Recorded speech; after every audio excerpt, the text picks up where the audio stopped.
Sorry. Okay sorry. நேத்து எபிசோட்லாம் பாக்குறப்போ FJ மேல காண்டா வருதா இல்ல இந்த ஆதிரை மேல காண்டா வருதானே தெரியல. ஏன்னா எஃப்ஜேக்கு மூக்கு மேல இல்ல கண்ணுக்கு மேல இல்ல தலைக்கு மேல கோவம் வருது. அதனால கையில எது கட்டாலும் தூக்கி போட்டு அடிச்சு உடைக்கிறாரு. அண்ணே அவன் ரொம்ப கோவக்காரனா. அடிக்கடி டென்ஷன் ஆகாம இருக்க ஐஸ் வாட்டர் தலையில ஊத்தி பாடியை கூல் பண்ணிட்டே இருப்பானா. இந்த பக்கம் அந்த பையன் தான் உன்னை பார்க்க மாட்டான், பெருசா டைம் ஸ்பெண்ட் பண்ண மாட்டான் அப்படின்னு தெரியுதுல, விட்டுட்டு போக வேண்டியது தானே. அதை விட்டு எஃப்ஜே ஏன் என் கூட ஒழுங்கா பேச மாட்டேன், எஃப்ஜே ஏன் என்ன கண்டுக்க மாட்டேன், எஃப்ஜே நான் தான் உனக்கு ஊட்டி விடுவேன் அப்படின்னு எப்ப பார்த்தாலும் அவர் வாழையே பிடிச்சி சுத்திட்டு இருக்கிற இவங்கள சொல்றதா. சரி, இதுங்க ரெண்டுத்தையும் தாண்டி வந்தா நேத்து அரோராவும் இந்த துஷாரும் ஒரு லிமிட்டுக்கு மேல போயிட்டு இருக்காங்க. மைக்க கழட்டி வச்சுட்டு நான் வெளியே வந்ததுக்கு அப்புறம் அப்படின்னு ஏதோ சொன்னாரு. அது என்ன இழவுன்னு தெரியல, கிட்டத்தட்ட லவ் கண்டென்ட் அப்படின்றது மட்டும் புரியுது. சரி, அதெல்லாம் என்னன்னு டீடைலா பார்க்க போறதுக்கு முன்னாடி ஃபர்ஸ்ட்ல இருந்து வருவோமா. வாங்கோ வாங்கோ. ஆரம்பத்திலே இந்த கலை இந்த பிளாக் ஷீப் இருக்கிறப்ப விஜய் சித்து வெள்ளை சட்டை என்ன லுக்கு ஒன்ன தாண்டா அப்படின்னா பாட்டு பாடிட்டு கலாச்சிட்டு இருப்பாரு தெரியுமா. வெள்ளை சட்டை ஒன்ன தாண்டா என்ன லுக்கு, ஏன் திருட்டுத்தனமா முழிக்கிற. அந்த மாதிரியே ஆதிரையே ஃப்ளர்ட் பண்ணிட்டு இருக்காரு கலை. என்னடா சொல்ற, இது புது ரூட்டா அப்படின்னு கேட்டீங்கன்னா அது சும்மா பிராங்க் பண்றாராமா. உனக்கு இந்த பிங்க் கலர் ட்ரெஸ் நல்லா இருக்கு, நீ தலையை கோதுறது நல்லா இருக்கு அப்படின்னு அவரோட ஆள் கிட்ட பேசுற மாதிரி இங்க விஷயத்தெல்லாம் டெலிவர் பண்ணிட்டு இருக்காராமா. இன்னைக்கு ஈவினிங் ஃப்ரீயா இருந்தா பார்ட்டிக்கு போலாமா? Yeah no problem. Excuse me. இப்படி போயிட்டு இருக்கிறப்ப கேமரா கண்டிப்பா எஃப்ஜே மூஞ்ச ஜூம்ல காமிக்கணுமே அப்படின்னு யோசிச்சுட்டு இருக்கிறப்போ கேமரா திரும்பிச்சு. ஆனா அவர் காண்டாவாருன்னு பார்த்தா நல்லா இருக்கே அப்புறம் அப்படின்னு சிரிச்சிட்டு இருக்காரு. இதுல இருந்து என்ன தெரியுது, அந்த பீஸுக்கு இந்த பீஸ் மேல இன்ட்ரெஸ்ட் இல்ல, ஆனா இந்த பீஸுக்கு அந்த பீஸ் மேல தான் இன்ட்ரெஸ்ட் இருக்கு. அப்போ வெளியில இருக்க பீஸ் என் அத்திம்பேரோட வைஃப் சொன்னாங்க அவங்க பசங்க என்கிட்ட இருந்த மாதிரி வேற யாருக்கிட்டயுமே இருந்தது இல்லை. இப்போ இந்த எஃப்ஜே பைபிள தோசை போட்டுட்டு இருக்கு. அங்க போய் ஏய் பாடேன், எனக்காக பாடேன், அதெல்லாம் முடியாது, நீ பாடிதான் ஆகணும், நான் சூப்பர் டீலக்ஸ் டீம்ல இருந்து சொல்றேன், இது என்னோட உத்தரவு அப்படின்னு சொன்னாலும் அதெல்லாம் முடியாது. அந்த பொண்ணு உன்னை பாட்டு பாட சொல்லி கேட்டிருக்காடா. அவ ஒரு வயசு பொண்ணுன்றதுனால வெக்கப்பட்டுக்கிட்டு பாட அப்படின்னு சுருக்கமா கேட்டிருக்கா. இப்படிதான் அந்த ஆதிரை எஃப்ஜேவை போட்டு உயிர் எடுக்குது. பட் என்னால செய்ய முடியாதுன்னு சொன்னதுனால நீ 20 டைம்ஸ் தோப்புக்காரனை போடுறா அப்படின்னு சொல்ல அவரும் போட்டாரு. 15 16. அடுத்தது தோசை போட்டுட்டு இருக்கிறப்போ இப்ப நீ டான்ஸ் ஆடணும் அப்படின்னு அவர் ஆடி இருக்காரு போல இருக்கு லைட்டா. இப்படிலாம் கிடையாது, நீ அங்க போயிட்டு இங்க வந்து டான்ஸ் ஆடணும், அப்புறம் குட்டிக்காரன் அடிச்சுட்டு இங்க இருந்து அங்க போகணும், அப்புறம் வந்து ஒரு தோசை போடணும், மறுபடியும் அடுத்த தோசை போட போறதுக்கு முன்னாடி இந்த ஸ்டெப்ஸை ரிப்பீட் பண்ணணும். இப்படிலாம் சொன்னாங்களா. பரவாயில்லப்பா, நைட்டு ரொமான்ஸ் பண்ணாலும் காலையில இந்த மாதிரி கேம் விளையாடுதே அது வரைக்கும் சந்தோஷம் அப்படின்னு நினைச்சிட்டு இருந்தா இதெல்லாமே ஊடல் கூடல்ல வர டிபார்ட்மெண்ட் போல இருக்கு. அதாவது ஜாலியா விளையாடுறாங்களாமா பண்ணுக்காக. அவன் இன்னும் திருந்தலமாமா, டெய்லி ஒரு முகூர்த்தம் அலையறான். சோ இந்த பீஸ் அந்த பீஸோட கைய புடிச்சு எதுக்கு தோசை போடுற, ஃபர்ஸ்ட் நான் சொன்னதை செய் அப்படின்னு சொல்ல அவர் காண்டாயி அந்த தோசை கரண்டியை தொப்புனு கீழே போட்டாரு. நான் வந்த இடத்துல வந்துட்டு மறந்துட்டாங்க. ஐயோ டேய் அந்த கோவத்தோடவே ஸ்ட்ரைட்டா பெட்ரூமுக்கு வந்து கோச்சிக்கிட்டு உட்கார்ந்து இருந்தாரு. இதெல்லாம் பாக்குறப்போ எவ்வளவு சந்தோஷமா இருந்துச்சு தெரியுமா. அப்பா ஒரு இம்சை பேரு பிரிஞ்சுது, சந்தோஷமா இருக்குடா அப்படின்னு இருந்துச்சு. என்ன மாதிரியே உங்களுக்கும் இருந்துச்சா? நம்மளை விட எவனை ஹாப்பியா இருக்கா மாப்பிள்ள?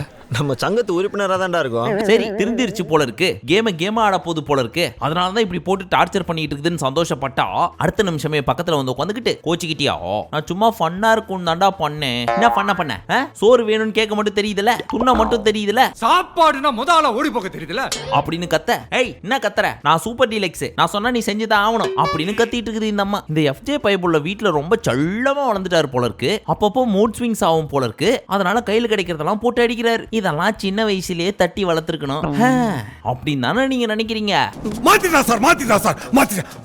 சரி, சமாதானமா போக வேண்டியது திரும்ப சண்டையில முடிஞ்சிச்சு. அப்பாடா, இதுக்கப்புறமாவது இதுங்க ரெண்டும் டார்ச்சர் பண்ணாது அப்படின்னு நினைச்சு சந்தோஷமா பார்த்துட்டு இருந்தா மறுபடியும் அந்த அம்மா பக்கத்துல வந்து ஏய் ஒன்னத்தான் உன் பக்கத்துல உட்காரவா அப்படின்னு கேட்டு உட்காந்து கோமா அப்படின்னு கேட்க, சாப்பாடு விஷயத்துல யாராவது என்ன இந்த மாதிரிலாம் பண்ணா எனக்கு ரொம்ப கோவம் வரும். எதுக்கு நீ என் கையை பிடிச்ச, அது ஃபன்னா பிடிச்சதுடா, இதெல்லாம் சரிப்பட்டு வராது, நீ கேமா பாரு. அப்பா சாமி என்ன மன்னிச்சிரு, தெரியாம இப்படி எல்லாம் பண்ணிட்டேன், நீ தானே அப்படின்னு சொல்லி ஃபன் பண்ணலான்னு. சாரி, சரி பொழைச்சு போ, நீ என்கிட்ட சாரி கேள்றா, சரி சாரி கட்டிப்புடுறா அப்படின்னு பிகில் விஜய் மாதிரி கட்டி பிடிச்சிட்டாங்க இவங்க ரெண்டு பேரும்.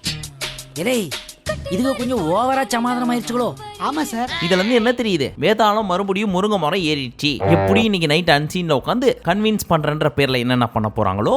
சின்ன ஜெசிங்க அப்படிதான் இருப்பான், கண்டுக்காத. அது சரி, இந்த மாஸ்க் டாஸ்க்னு ஒண்ணு போயிட்டு இருந்துச்சே, அதோட நிலைமை என்ன அப்படின்னு கேட்டீங்கன்னா சொல்றேன். பட் அதுக்கு முன்னாடி ஒரு சுமால் கதை ஒரு படம் அப்படின்னு எடுத்துக்கிட்டீங்கன்னு வச்சுங்களேன், அதுல வில்லனுக்கு தான் மெயின் ரோல். அவர் செத்து போயிட்டாரு அப்படின்னா ஹீரோ என்னதான் பண்ணாலும் அட போயா பெருசா ஒன்னும் இன்ட்ரெஸ்டா இல்ல அப்படின்னு இருக்கும்ல. அந்த மாதிரி தான் இந்த அம்மா ஃபர்ஸ்ட் போனதுனால யாரும் பெருசா அடிச்சிக்க மாட்டாங்க, எல்லாம் குழஞ்சு பேச ஆரம்பிச்சிட்டாங்க. ஒருவேளை அது மீறி சண்டை வந்துச்சு அப்படின்னா சாரி தெரியாம பட்டுருச்சு ஃப்ரெண்ட்ஸ் அப்படின்னு கட்டி பிடிச்சிக்கிறாங்க. அப்புறம் எப்படி சுவாரஸ்யமா போகும்? இப்பதான் தெரியுது நம்ம சொர்ணாக்காவோட அருமை.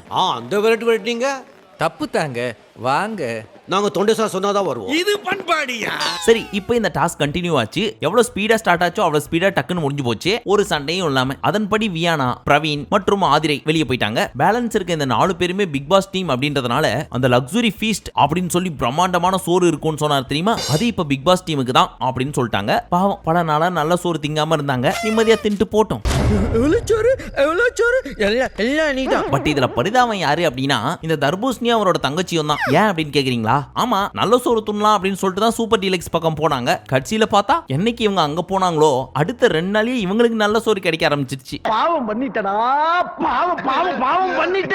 அடுத்து இந்த பாரு ரம்யாவை பத்தி சொல்லிட்டு இருக்காங்க. டேய், அந்த கேம்ல ரம்யா சொல்லிருக்கா எனக்கு உடம்பு சரியில்லை அதனால விட்டுருவாங்க அப்படின்னு நினைச்சேன், ஆனா என்ன புடிச்சு அட்டாக் பண்ணிட்டாங்க அப்படின்ட்டு. இத பார்த்த உடனே வியானா கரெக்டா கண்டுபிடிச்சிட்டா இவன் நடிக்கிறா அப்படின்னு. அப்ப கலை நான் சொல்றாரு, இங்க வந்து யாராவது நடிக்கிறாங்க அப்படின்னா அப்பட்டமா கண்டுபிடிச்சிருவாங்க. டேய் கலை, அது மட்டும் இல்லடா, அவ என்ன தெரியுமா சொல்லி வச்சிருக்கா, 3 வாரம் நான் சூப்பர் டீலக்ஸ்ல இருந்துட்டு தான் வெளில வருவேன் அப்படின்னு சொல்லியிருக்கா. இதுக்காகவே இந்த ரம்யா இந்த வியானாவெல்லாம் வெளியே அனுப்பணும்டா அப்படின்னு பயங்கரமா பிளான் போட்டுட்டு இருக்காங்க. பிளான் எல்லாம் பெருசா வச்சுங்கற, ஆனா ஆள் எல்லாம் கம்மியா வச்சுங்கறியே, அதுல ஒண்ணு ரொம்ப கம்மியா பத்துனுக்குது. சரி அதெல்லாம் விடுங்க. இந்த ரம்யா பண்றத ஒரு சில அன்சீன்லயும் நானும் பார்த்துட்டு தான் இருக்கேன். மக்களுக்கு இவங்க மேல பரிதாபம் வரணும் அப்படின்றதுக்காக வேணும்னே ஒரு சில விஷயங்கள் பண்றாங்களோ அப்படின்னு லைட்டா எனக்கு டவுட் வருது. ஏன்னா ஒரு இடத்துல மயக்கம் போட்டு விழுந்திருப்பாங்க. ஃபர்ஸ்ட் விழுந்தது கிடையாது, இப்ப 2 நாளைக்கு முன்னாடி. பட் ஒருத்தருக்கு மயக்கம் வருது அப்படின்னா அப்படியே கான்சியஸ்னஸ் இறங்கி தொப்புன்னு அங்கேயே விடுவாங்க. ஆனா இவங்க திடீர்னு ஏதோ பின்னாடில இருந்து சாக்கு வச்ச மாதிரி பயங்கரமா ஒண்ணு பண்ணி விடுறாங்க.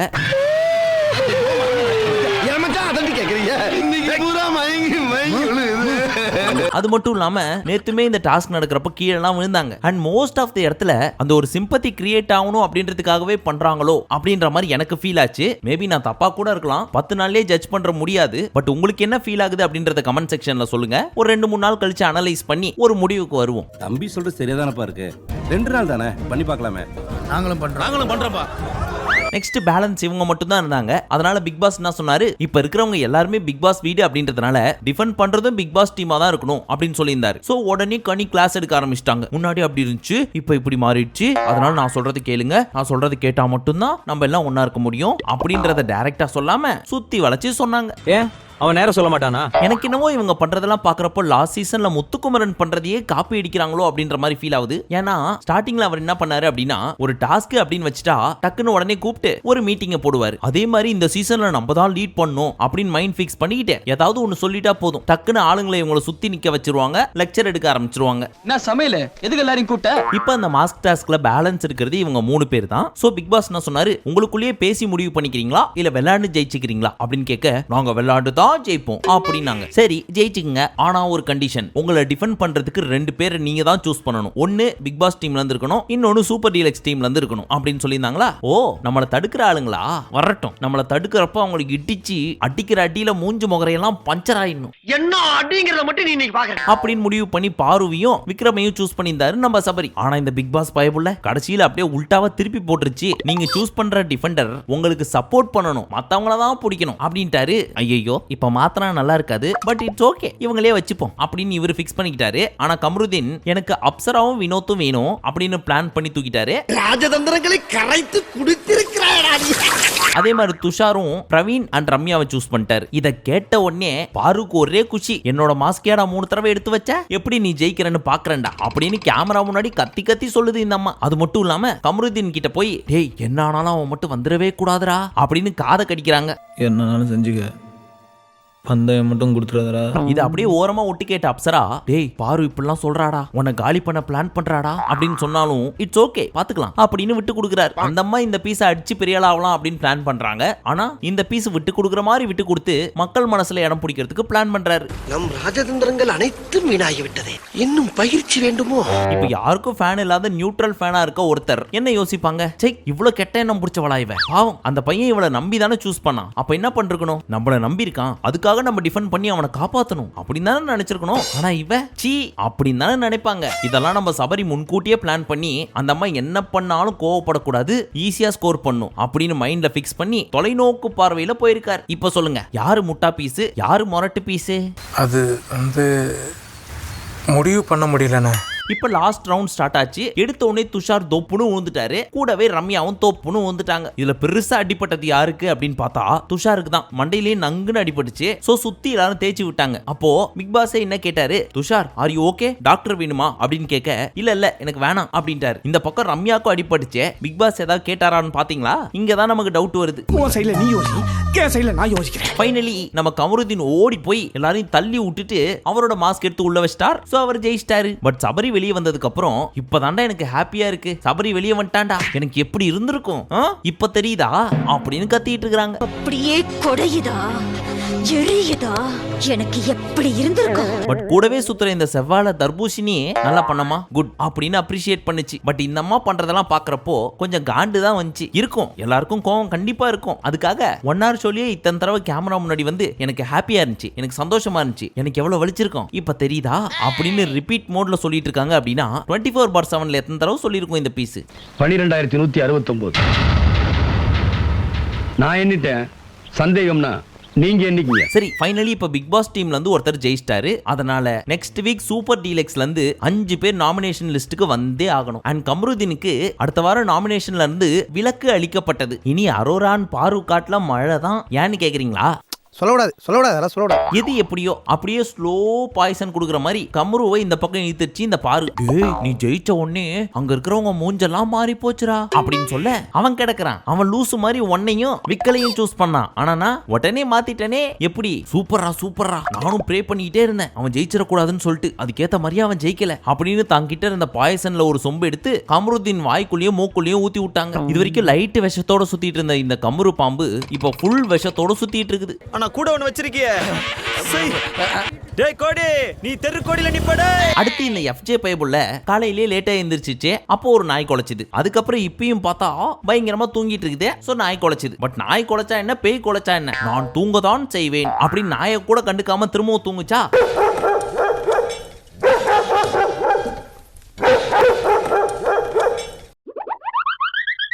மறுபடியும் நாய் குலைச்சுது. இத்தனை தடவை நாய் குலைக்குதே. இந்த தலைன்னு ஒரு பீஸ் சுத்திட்டு இருந்துச்சு, அது வந்து கேட்கணும்ல, அது என்ன பண்ணுதே அப்படின்னு கேமராவை திருப்பி பார்த்தா அரோரா அம்மா வாயாலேயே வடை சுட, அந்த வடையை நம்ம எப்படி சாப்பிடலாம் அப்படின்னு வேடிக்கை பார்த்துட்டு இருக்காரு இவரு. ஐயா நீங்க கேப்டன் ஆஃப் த ஹவுஸ் ஐயா, 2 தடவை நாய் குலைக்குது, நீங்க போய் கேட்கலனா கூட பரவாயில்ல, நீ ஏன் மைக் போடாம சுத்திட்டு இருக்கிற அப்படின்னு பிக் பாஸ்க்கு செம காண்டு. ஏன் மைக் போடாம சுத்திட்டு இருக்கு அப்படின்னா இந்த பயபுல அரோரா கிட்ட போய் நம்ம வெளியே போய் மத்ததெல்லாம் பார்த்துக்கலாம் அப்படின்னு ஏதோ பேசிட்டு இருக்குது.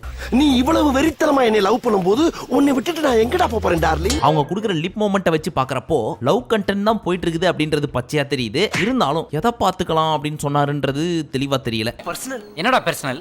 மத்தவங்க பர்சனலுக்குள்ள குச்சியை விட்டு குழப்பறதாண்டா கிரைம் பிரான்ச். தலைவர் இந்த பக்கம் திரும்பி பேச இந்த அம்மா எங்க கேமரா நம்மள பாக்குதா இல்லையா அப்படின்னு இவங்க கேமராவை வச்சு பார்த்துட்டு இருக்காங்க. இதுக்கு எதுக்கியா பிக் பாஸ் வீட்டுக்கு வரணும்? ஒன்னும் சொல்றதுக்கு இல்ல. பீச்ல போலீஸ் தொல்லை அதிகம், அதுக்கு இது கொஞ்சம் பாதுகாப்பா இருக்குன்னு சொல்லித்தான். ஆட்டோ லாட்ஜ் ஆக்கிட்டீங்களாடா? சரி அதோட விட்டுச்சிங்களா அப்படின்னு கேட்டா பெட்ரூமுக்கு போய் அங்கேயே மைக்க கழட்டி வச்சுட்டு கச்சமுச்சா பேசிட்டு இருக்காங்க. அப்ப ஏதோ கெட்ட வார்த்தை பேசியிருக்கு போல இருக்கு இந்த அம்மா. ஏய் வார்த்தையை அளந்து பேசு அப்படின்னு அடுத்துஷார். இதை கேட்ட பிக் பாஸ் அதுக்கு நீங்க மைக்க மாட்டணும், அப்பதானே எவ்வளவு அளந்து பேசுறதுன்னு அவங்களுக்கு தெரியும் அப்படின்னு கலாச்சி விட்டாரு. இல்ல கலாச்செல்லாம் உள்ள கடுப்புலயே சொன்னாரு. அந்த சீனப்ப கேமராவை திருப்பி இன்னொரு பக்கம் பார்த்தா இந்த கமருக்கட்டோட மைக்கு எங்கேயோ கிடக்குது, இந்த பீஸ் எங்கேயோ சுத்திட்டு இருக்குது. ஒட்டு மொத்தத்துல இவங்க கூவி இது பிக் பாஸ் சீசன் 9 அப்படின்னு சொன்னாலும் அதெல்லாம் ஒத்துக்க முடியாது. எங்களுக்கு என்னமோ ஓயர் ரூம் மாதிரி தான் ஃபீல் ஆகுது அப்படின்னு ஒத்துக்காம மைக்க கழட்டி போட்டு எல்லாரும் அடம் புடிச்சிட்டு இருக்காங்க. விட்டா கிறுக்கு நாச்சிரி வாங்கி போட்டுருக்கு. ஊர்ல இருக்க கடைசிறப்பெல்லாம் ஏன் வேலைக்கு வந்து ஏன் உசுரா வாங்குறீங்கடா? இதனால உச்சக்கட்ட காண்டான நம்ம பிக் பாஸ் எல்லாரையும் லிவிங் ஏரியாக்கு வர வச்சு, ஏய் இது வரைக்கும் உங்கள மாதிரி ஒஸ்டா நடந்துகிட்டதே இல்லடா, எத்தனையோ சீசனை பார்த்திருக்கிறேன், ஆனா நீங்க எது சொன்னாலும் கேட்க மாட்டீங்க, மைக்கு கழட்டிட்டு சுத்துறீங்க, கண்ட நேரத்துக்கு தூங்குறீங்க, பேலன்ஸ் எல்லாம் சொன்னா லிஸ்ட் பெருசா போயிட்டே இருக்குது. இந்த வீடு உங்களோட மொத்த திறமையை காட்டுறதுக்கான ஒரு வீடு, ஆனா நீங்க இப்படி பண்ணிட்டு இருக்கீங்க. ஏய் துஷார், நீ எல்லாம் ஒரு கேப்டன், இதுக்கப்புறம் நீ கேப்டன்லாம் கிடையாது, நீ சாரி சொல்லி அழுத்து போச்சு. சோ நான் சாரி சொல்றேன், சாரி டு சே, உன்னோட கேப்டன் பதவி பறிக்கப்பட்டது, நீ பிக் பாஸ் வீட்டுக்கு தள்ளப்படுகிறாய், இனிமே உனக்கு தனி ரூம்லாம் கிடையாது, போ அப்படின்னு அமுச்சு விட்டாரு. இதுக்கெல்லாம் ஃபீல் பண்ற பீஸ் ஆகுது. ஜாலியா இதுங்க ரெண்டு மறுபடியும் மைக்க கழட்டி போட்டு எல்லா ரூல்ஸையும் பிரேக் பண்ணிட்டு என்னென்ன பண்ண போகுதுன்னு மட்டும் பார்த்துட்டே இருங்களேன். இன்னமே நான் என்ன பண்றேன்னு மட்டும் பாருங்க. அடுத்து இப்ப பாரு அண்ட் தர்பூஷணி ரெண்டு பேரோட ஸ்பீச் என்ன பேசிக்கிறாங்க அப்படின்னு கேட்டா, டேய் இந்த துஷார் பயங்கரமா நடிக்கிறான்டா, சாரி நடிக்கிறார் அண்ணே அப்படின்னு சொன்னாங்க. Yeah correct, basically is not good அப்படின்னு இந்த பீஸ் அப்பப்போ இங்கிலீஷ்ல வேற பேசுது. I speak 5 languages, Malayalam, Tamil, Telugu and English. அவன் மட்டும் இல்ல, இந்த கமருதீனும் நாட் குட் அப்படின்னு சொன்னாலும் இப்பதான் இந்த அம்மா க்ளோஸ் ஆயிட்டாங்களே கமரு கூட. டே அண்ணா அவன் கூட பரவாயில்லடா, ஆனா இவன் ரொம்ப மோசம். இங்க ஒரு விஷ கேங் சுத்திட்டு இருக்குது, சபரி, FJ, ஆதிரை, இன்னும் 4-5 பேர். அதே மாதிரி சூப்பர் டீலக்ஸ் டீம்லயும் 2-3 விஷப்பாம்பு இருக்குது, ரம்யா, சுபிக்ஷா, இந்த வியானா எல்லாம். ஒட்டு மொத்தத்துல எல்லார் பேரையும் ஆல்மோஸ்ட் சொல்லிட்டாங்க இவங்க கேங்க தவிர்த்து. பட் நான் உங்களை கேட்கிறேன், இந்த வீட்டுக்குள்ளேயே விஷம் இல்லாத ஒரே ஒரு பீஸ் அப்படின்னு யார சொல்வீங்க? நானும் கண்ணை மூடி யோசிச்சு பாக்குறேன், ஒருத்தர் கூட கண்ணு முன்னாடி வரமாட்டாங்கப்பா.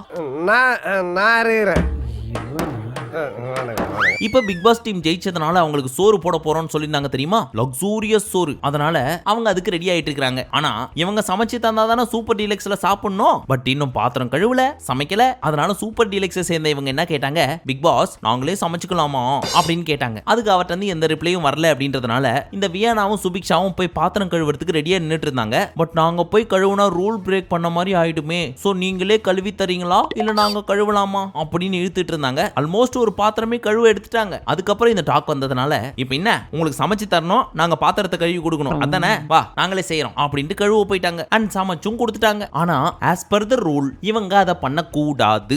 இதுக்கு நிறைய ரூல்ஸ் அண்ட் ரெகுலேஷன்ஸ் இருக்கு. சோ என்னதான் கேள்வி கேட்டாலும் நான் ரிப்ளை பண்ண மாட்டேன். நீங்களா போய் சமைக்கிறதோ பாத்திரமோ கழுவுவீங்கல்ல, அதுக்கப்புறம் விஜய் சேதுபதி சார்ட்ட சொல்லி உங்களை சங்கையா கேள்வி கேட்க சொல்லுவேன்னு சொல்லி ஆர்வமா வெயிட் பண்ணி பார்த்துட்டு இருக்கிறப்போ இந்த டிஜே பயபுள்ள வந்து பாத்திரம் கழுவிடுச்சு, அவங்க சமைச்சே கொடுத்துட்டாங்க. சோ பிளான் சொதப்பல். பாவம் நம்ம பிக் பாஸ் குழு. நாங்க என்னென்னமோ பிளான் பண்ணி வந்தோம், இப்ப பாதியிலே போக வேண்டியதா இருக்கு. பட் இந்த பிக் பாஸ் டீமை பொறுத்த வரைக்கும் நம்ம அவங்களுக்கும் சாப்பிட கொடுக்கலாம் அப்படின்னு பேசிட்டு இருந்தாங்க. கனி, FJ, சபரி, இன்னும் நிறைய பேர். ஆனா இவங்க பண்றதெல்லாம் பார்த்துட்டு அவங்களுக்கு செம கோவம் வந்துச்சு. கொஞ்சம் பாத்திரம் கழுவி கொடுங்க அப்படின்னு கேட்டா ரூல் பிரேக்னு வந்து நிக்கிறீங்க, உங்களுக்கு எல்லாம் சாப்பாடு கொடுக்கணும்னு நினைச்சோம் பார், ஏன் தப்பு அப்படின்னு FJ கடுப்புல பேசிட்டு இருக்கிறாரு. ஆனா இதுல ஒரு பரட்ட பயங்கரமான வேலை பார்த்திருக்கு. அது யாரு அப்படின்னு பார்த்தா நம்ம சொர்ணாக்கா. கலகு முத்துறதும் வேலை போச்சு. அவங்க என்ன பண்றாங்க, போறதுதான் போறீங்க, அப்படியே சமைச்சு கொடுத்துட்டு போங்க அப்படின்னு சொல்லவும் அந்த டைம் பார்த்து இவங்க 2 பேர் சாப்பாடுக்காக வெயிட் பண்ணி நாங்க சமைக்கட்டுமான்னு கேட்டதும் ஒண்ணுதான் போல இருக்கு அப்படின்னு லிங்க் அடிச்சு மொத்த கேங்கும் பிளான் போட்டு தான் பண்றாங்க அப்படின்னு நினைச்சுக்கிட்டாங்க. பட் அப்படிலாம் கிடையாது, நாங்க வேற அவங்க வேற அப்படின்னு சுபிக்ஷா சொல்லி புரிய வைக்க ட்ரை பண்ணாங்க. அப்போ FJ என்ன சொன்னாரு, யார் வேணா எப்படி வேணா நினைச்சிருக்கட்டும், அவங்களுக்கு சொந்த புத்தி இல்லையா, அவங்க நினைச்சிருந்தா பாத்திரம் கழுவி அவங்களே சமைச்சு சாப்பிட்டுருக்கலாம். ஆனா இங்க வந்து பாத்திரம் கழுவுற மாதிரி நிக்கிறது, கழுவாம ரூல் பிரேக் ஆயிடுமோ அப்படின்னு இழுக்கிறது, இதெல்லாம் புயல் காத்துல உட்காந்து எவனா பொறி சாப்பிடுவான், அவங்கிட்ட போய் சொல்றா அப்படின்னு சொல்லிட்டு இருக்கிறப்பவே அந்த பொண்ணுக்கு கலங்க ஆரம்பிச்சிச்சு கண்ணு. பாவம் சுபிக்ஷாவால பசி தாங்க முடியாது, நல்லா சாப்பிட்டு வளர்ந்த பொண்ணு, அதே நேரத்துல ரூல்ஸும் ஃபாலோ பண்ணணும், இதுக்கு நடுவுல இந்த பரட்டை வேற. சோ என்ன பண்றதுன்னு யோசிக்கிறதுக்குள்ள கண்ணா பின்னான்னு இந்த FJ பேச கண்ணுல இருந்து கொடமா தண்ணி வந்து குப்புறப்படுத்த அழுவ ஆரம்பிச்சிட்டாங்க. பாவம் இருந்தாலும் இந்த FJக்கு ரொம்ப தான் கோவம் வருதுப்பா. இவ்வளவு கோவப்படுறதெல்லாம் வச்சு பாக்குறப்போ FJவோட ஃபுல் ஃபார்ம் ஃபைட் பண்ற ஜோக்கர் அப்படின்னு இருக்குமோ. இந்த மாதிரி எல்லாம் பேச சொல்லி யாரா சொல்லி கொடுக்குறா? என் மூளை என்ன முதுகுலயே வச்சிருக்கேன். ஃபைனலி அழுதுட்டு இருந்த அந்த பொண்ணை போய் கன்வின்ஸ் பண்ணி கூப்பிட்டு வந்தாரு சபரி. எல்லாம் முடிஞ்சதுக்கு அப்புறம் பிக் பாஸ் ஹவுஸ் மேட்ஸ் எல்லாரையும் உள்ள கூப்பிட்டு நல்லா சாப்பிடுங்க அப்படின்னு வெரைட்டியா சோறு போட்டு சிக்கனு, மட்டனு, ஃபிஷ், பிரியாணி, கிரியாணி எல்லாம் வச்சிருந்தாங்க. புஃபேல இருக்க எல்லா ஐட்டத்தையும் ஃபுல் காட்டணும்டா, வயிறு வெடிச்சு செத்துருவடா. அப்பப்போ போய் டவுன்லோட் பண்ணிட்டு வந்தா முடிஞ்சது. அதெல்லாம் சரி, கருப்பு கலர்ல கிளாஸ்ல எல்லாம் டிங்குன்னு அடிச்சு சேர்ஸ் சொன்னாங்களே, அது சரக்கு தானே அப்படின்னு கேப்பீங்க. அது வெறும் கோகோ கோலா, சரக்கெல்லாம் நாட் அலௌடுப்பா. இதுக்கே மண்டையை பிச்சிட்டு அடிச்சுக்குதுங்க. சரக்கெல்லாம் அடிச்சா சரி, அடிச்சுக்கிறவங்க மண்டையை பிச்சிட்டு அடிச்சுப்பாங்க. ஆனா எமோஷன் எல்லா வகையிலயும் வருமே சரக்கு அடிச்சா. அப்போ உள்ளுக்குள்ள 2 பேர் சுத்திட்டு இருக்குதே, அதுங்க என்னென்ன பண்ணும்? கண்ணழகி, காதழகி, வாயழகி. சோ சரக்கா இருக்கிறதுக்குலாம் வாய்ப்பு இல்ல, ரொம்ப எதிர்பார்க்காதீங்க. சரி, நீங்க ராகேஷ் ஜெனியில போடுற அன்சீன்லாம் பாக்குறீங்களா இல்லையா? அதுல பயங்கரமான விஷயங்கள்லாம் இருக்குங்க. நீங்க எங்க வீடியோவை பார்க்கணும் அப்படின்றதுக்காகலாம் சொல்ல, போய் பாருங்களேன், என்னென்ன நடக்குதுன்றது தெரியும். ஒருவேளை இது வரைக்கும் நீங்க இன்னும் சப்ஸ்கிரைப் பண்ணல அப்படின்னா மறக்காம டிஸ்கிரிப்ஷன்ல இருக்க லிங்கை கிளிக் பண்ணி எங்களோட மற்றொரு சேனலான ராகேஷ் ஜெனியை சப்ஸ்கிரைப் பண்ணிக்கோங்க. அண்ட் முடிஞ்சா அந்த பெல் ஐகானை கிளிக் பண்ணி ஆல் அப்படின்றத கொடுத்துருங்க. அதெல்லாம் பண்ண முடியாது அப்படின்னு நினைச்சீங்கனாலும் இட்ஸ் ஓகே, நாங்க கம்பல்லாம் பண்ண மாட்டோம். ஓகேவா? மீண்டும் உங்களை நாளை காலை சந்திக்கும் வரை நன்றி, வணக்கம், நமஸ்தே, நமஸ்கார்.